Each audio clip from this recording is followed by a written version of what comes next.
जय हिंद. नमस्ते विद्यार्थी आणि प्राध्यापक मित्रांनो, मिस्टर अक्षय बळे SPPU एक्झाम अपडेट या यूट्यूब चॅनलमध्ये आपणा सर्वजणांचं स्वागत आहे.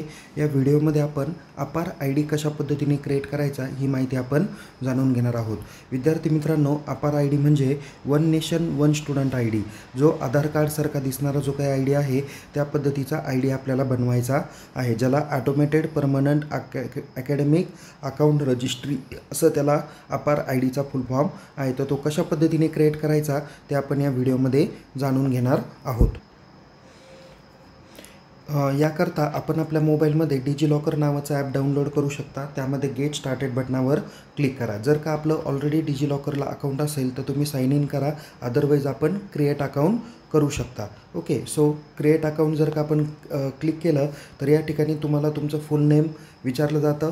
त्यानंतर तुमची डेट आहे, मंथ आहे, इयर आहे, नंतर मेल फिमेल कॅटेगरी आहे, आपला मोबाईल नंबर आहे, त्यानंतर ईमेल ID आहे. 6 डिजिटचा पिन करून तुम्हाला सबमिट करून अकाउंट क्रिएट करायचं आहे. जर का तुमच्याकडे ऑलरेडी अकाउंट असेल तर तुम्ही तुमचा मोबाईल नंबर टाकून किंवा या ठिकाणी आधार नंबर टाकून तुम्ही लॉग इन करू शकता. बघा, लॉग इन केल्यानंतर लगेच तुम्हाला काय येतो, OTP येऊन जातो. 6 डिजिटचा OTP आल्यानंतर तो सबमिट करा. त्यानंतर आपल्याला व्हेरीफाय सिक्युरिटी पिन विचारलं जातं. तुम्हाला जर का 6 डिजिटचा पिन माहीत असेल तर तुम्ही तो टाका, अन्यथा तुम्ही फॉरगेट सिक्युरिटी पिनवर जाऊन नवीन पासवर्ड रिसेट करू शकता. त्यानंतर पिन कोड टाकून तुम्ही सबमिट बटनावर क्लिक करा. सबमिट बटनावर क्लिक केल्यानंतर या पद्धतीचे तुम्हाला डॉक्युमेंटेशन दिसून येतील. ते डॉक्युमेंटेशन आल्यानंतर तुम्ही सर्च डॉक्युमेंट नावाचं टॅब इथे तुम्हाला खालती दिसेल, त्या टॅबवर क्लिक करा. त्या टॅबवर क्लिक केल्यानंतर इथे तुम्हाला सर्च डॉक्युमेंट्समध्ये तिथे तुम्ही अपार ID असा तुम्ही सर्च करा. ओके, अपार ID या पद्धती. बघा, अपार ID सिलेक्ट केल्यानंतर इथे तुमचं name as per your Aadhaar card येणार आहे, डेट ऑफ बर्थ येणार आहे, इथे जेंडर तुमचं मेल फिमेल जे असेल ते येईल. यानंतर आयडेंटिटी टाईप तुम्हाला विचारलेला आहे. तर या ठिकाणी तुम्ही काय करा, तुमच्याकडे जो काही कॉलेजचा ID भेटलेला असेल, मग तो एलिजिबिलिटी नंबर, PRN नंबर, तुमचा आधार नंबर असेल तरी टाकला जाईल, किंवा अदरवाईज तुम्ही न्यू ॲडमिशन असाल तर तुम्ही या ठिकाणी न्यू ॲडमिशन सिलेक्ट करून तुमचा रोल नंबर असेल तो देखील या ठिकाणी टाकू शकता. त्यानंतर आपण आयडेंटिटी टाईप या बटनावर क्लिक करूया. इथे तुम्हाला roll number, registration number, enrolment number, new admission, none, तर यापैकी तुम्ही न्यू ॲडमिशन या बटनावर क्लिक करू शकता. त्यानंतर तुम्हाला पुढे या ठिकाणी विचारलेलं आहे admission select year. Okay, so या ठिकाणी तुम्हाला वेगवेगळे इयर दिलेले आहे, तर तुम्ही या अगोदरचं इयर म्हणजेच 2025 तुम्ही सिलेक्ट करू शकता. या ठिकाणी सगळ्यात टॉपला तुम्हाला 1 नंबर 2025 दिलेला आहे, ते तुम्ही सिलेक्ट करा. इथे आता लास्टला तुम्हाला विचारलेलं आहे select I am the student at. त्या बटनावर क्लिक केल्यानंतर तुम्हाला वेगवेगळे ऑप्शन तुम्हाला दिसून येतील.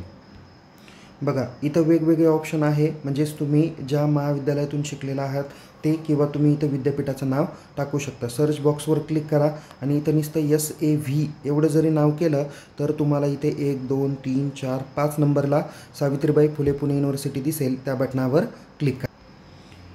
संपूर्ण माहिती भरल्यानंतर इथे शेवटी गेट डॉक्युमेंट्स बटन दिसेल, त्या बटनावर क्लिक करून आपण पुढे जाऊ शकतो.